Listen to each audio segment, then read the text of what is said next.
Thot Zoti në leximin e parë këto fjalë për izraelitët. Sot ju ahoqet shnderimin e Egjiptit. E u thot në kohën kur tashmë kishte bërë të hynin në tokën e premtuar. Po, çnderimin e Egjiptit, sepse skllavëria në Egjipt kishte qenë një fyerje e rëndë e dinjitetit tyre njerëzor. E shenjë e prekshme e kthimit të këtij dinjiteti ishte toka e premtuar, në cilin tashmë ato kishin hyrë. Në leximin e dytë Shën Pauli na mëson se është dikush tjetër tani, që është shenjë e prekshme e dinjitetit të rikthyer njeriu. Është Krishti, i cili na pajtoi me hyjin. Thot hyji nëpër Krishtin e pajtoi botën me vetvete. E Shën Pauli thot ato fjalë që kanë futur në mendime teolog, atë që kur nuk bëri mëkat, hyi për ne e bëri mëkat, në mënyrë që në të bëhemi drejtësi e hyjit. E bëri mëkat. Shën Pauli dëshiron të nënkuptoj se e trajtoi si mëkatar. Pra atë që duhet binte mbi ne njerëzit, rami birin e pafajshëm, i cili e shpagoi kështu mëkatin ton, mëkatin e gjithë botës, për të na pajtuar me hyjin. E prandaj Shën Pauli përgjërohet, ju përbejmë në emër të Krishtit, pajtohuni me hyjin. E duket sikur edhe Jezusi në pjesën e sotme ungjillore përgjërohet që njerëzit pajtohen me hyjin. Pjesa e sotme ungjillore fillon me këtë detaj. Të gjitha gramlasit dhe mëkatarët i afroheshin Jezusit për ta dëgjuar. E ma poshtë, ungjilltari thot se farizejtë e skript rinin për jashtë e nynykasnin. Jezusi pastaj fillon të flasë, tregon këtë shëmbëltyr, e duket sikur dëshiron me këtë shëmbëltyr t'i ftojë të dyja palët që të rinë afër tij, që të pajtohen në të me hyjin. Qoftë gramlasit e mëkatarët, qoftë farizejtë e skript, nuk urrën asnjërin palë Jezusi. I do të dyja, e të dyja u thot pajtohuni me hyjin. Pasi u thot me gjeste, kalon t'u thoj edhe me fjalë. Me të drejtë thoshte Shën Francesku i Asisit, për Zotin mund flitet edhe me fjalë. Jezusi mas pari flet me vepra, pastaj edhe me fjalë. E fjalë që thot, na tregojnë atë shëmbëltyr tepër të bukur që Jezusi na ka lënë. E është konsideruar si njëra ndër shëmbëltyrat më të bukura në fakt. Ka plot ngjarje, plot pasion, plot ngjyra, por edhe domethënie tepër të thellë në përmbajtjen e saj. E dim gjithë atë shëmbëltyr, që flet për një baba që ka dy djem. Babai e kuptoi më njëherë simbolizon hyjin. Djemt simbolizojnë dy kategoritë e njerëzve që atë ditë po rrethonin Jezusin, mëkatar dhe skript e farizejnë. E të dyja këto kategori kanë të përbashkët idenë e gabuar për Zotin, pra kujtojnë se Zoti është pengesa lirisë së tyre. Të dyja këto kategori bëjnë si ato dy bijë që e mendojnë lirinë si më të bukur kur janë pa babain e tyre. Ti kthehemi shëmbëltyrës. Djali i vogël i thot tjatit të vetmen fjali që nuk duhet t'ja thoshte kurrë. I thot ma jep pjesën e pasurisë që më takon. Pse nuk duhet t'ja thoshte kurrë? Në atë kohë, në ato zona, në familje patriarkale, pasuria mes bijve ndaj vetëm pasi babai vdiste. Pra djali i vogël është si t'i thoshte se nuk mund pres derisa të vdesësh ti. Unë dua që të bëhet qysh tani ndarja pasurisë. Të dua të vdekur praktikisht, i thot. E befason i jati se si nuk reagon as pak, e ka përdin poshtë gjithë këtë fyerje, pa bërza. Sa seriozisht e merr Zoti lirinë që na ka dhënë.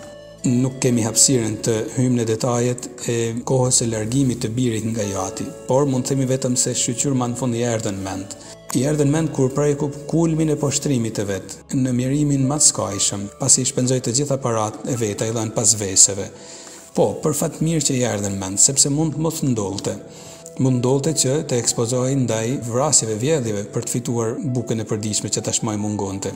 Mund ndollte që të ekspozohej edhe më rënd ndaj dëshpërimit, depresionit, e jo vrasje, por mund bëhej fjalë për vetë vrasje. Prandaj jati këtu e kishte mendin gjithmonë, frika e tij ishte pikërisht këtu. I thot djalit të madh në përgjigjen e tij kur përpiqet ta bindë që të futet brenda në fest, pikërisht këto fjalë. Ishte i vdekur e u ngjall. Me sa pes në shpirt me ka prit ky djalë, ky baba.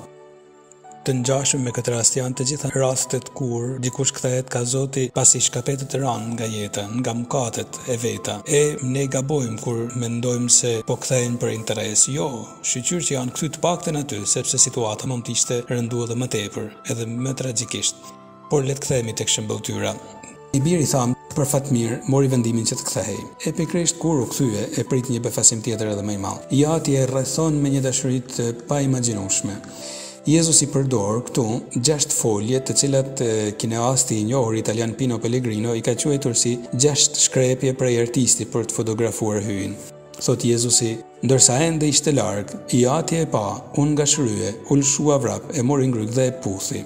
E rrethon me gjithë dashurinë e vet. E kjo dashuri shprehet edhe më avrullshëm kur u jep urdhër shërbëtorëve të sjellin petkat më të bukura, unazën, në gishte gjithçka për t'i kthyer dinjitetin, pra, e u jep urdhër që të gëzojnë, të dëfrehen. Sot ta hoqa çnderimin e mëkatit, I thot Zoti atij që kthehet sinqerisht ka ai, sikur se dikur I kishte thënë Izraelit, kur ja hoqi çnderimin e skllavërisë së Egjiptit. Zoti që jep urdhët të dëfren nga lumturia e madhe që ndjen për kthimin e birit. Por pikërisht ky dëfrim, kjo muzikë, ky gëzim që shpërthente nga ajo shtëpi, ja ndal hapin djalit të madh, I cili në ato çaste po vinte nga puna në shtëpi. Ndalet për jashta dhe thret njërin prej shërbëtorëve për të kuptuar se çka ka ndodhur, pse gjithë kjo muzikë. Interesant puna e këtij djalit, I cili nuk ka kurrë të hyjë brenda, edhe vrullshëm, për të kuptuar se çfarë po ndodh, për të shkuar direkt tek Jati, për të kuptuar pse gjithë ajo muzikë. Është djali, është shtëpia e tij, mund të hyjë lirisht brenda, por kufizohet. Krijon më shumë konfidencë me një shërbëtor sesa me Jatin, nuk ka kurajën të hyjë brenda. Kështu bëjnë shumë besimtarë, të cilët I kryejnë të gjitha rregulloret, por nuk nehen kurrë si bij dhe bije të hyjit. Madje I ndinjohen lehtë kur hyj sillet si atë me disa që ishin larg tij. Jati del jashtë, kur ky kupton se po bëhet festë se I vllai është kthy, nuk dëshiron të hyjë brenda. Jati del jashtë dhe përpiqet ta bindë.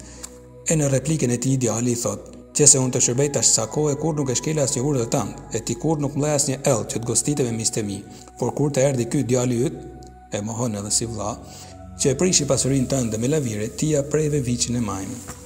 Jati përpiqet ta bind, por ne mund të kuptojmë këtu se ky paska jetuar gjithmonë me indinjatën në shpirt, pse Jati nuk është menduar të jap një ell. E gjitha festimet që janë bërë në shtëpi, gjithë gëzimet, gjithë begatia që e ka rrethuar shtëpi nuk e ka kënaq, ka dashur një ell, diçka shtesë, diçka plus. E prandaj Jati, në fjalët e tija, I thot: "Biro, ti je gjithmonë me mua. Gjithçka kam unë është e jotja." Pra, sa herë që kemi bërë festë në këtë shtëpi, ka qenë edhe për ty, madje as më tepër kur është largu djali tjetër. Ti ishe I vetmi gëzim I syve të mi, e çuditem se po kërkon edhin. Kështu në fakt kërkojmë edhin shumë prej ne besimtarëve, kur në lutjet tona, në praktikat tona fetare, I bëjmë të gjitha me shpresën se kështu ndoshta mund të fitojmë diçka plus, diçka shtesë prej Zotit, e jo me shpresën për të bashkuar me Zotin. E Jati vazhdon: "U deshet gëzohemi e të ngazëllohemi sepse ky vllai yt ja kujton se e ka vlla. Pati vdekur e unë gjallë." E kështu Jati e shfryn edhe një herë gjithë atë shtrëngim që kishte ndryj brenda shpirtit vet në ato ditë mungese të birit. E Jezusi nuk e përfundon historinë e tij duke na treguar nëse djali I madh hyri në festë apo jo. Me dashje Jezusi nuk e tregon sepse nuk dëshiron të ndalet tek asnjëri prej bijve, por tek Ati, I cili mirëpret të voglin që u largua por u kthye, e lollet I përbehet të mallit që të futet brenda kur ishte I mbushur me indinjat ndaj vllait. Jezusi dëshiron të na përshkruaj kështu fytyrën e Atit vetëqellor, I cili dëshiron që ne të pajtohemi me të, e të jetojmë si bij e bijet e tij, e pastaj aty do të zbulojmë se sa bukur është të jetojmë edhe si vëllezër e motra mes nesh.